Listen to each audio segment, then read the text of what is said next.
بكى النبي صلى الله عليه وسلم هذا في الدنيا وهو حي، فأرسل الله إليه جبريل قال: يا جبريل اذهب إلى محمد واسأله وأنا أعلم، قل له ما الذي يبكيك.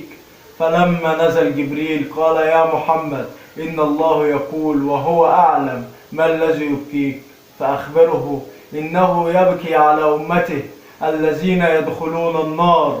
فرجع جبريل إلى الله وقال: يا رب إن محمد يبكي على أمته الذين يدخلون النار. قال: يا جبريل اذهب إلى محمد وقل له إن الله لن يسألك في أمتك.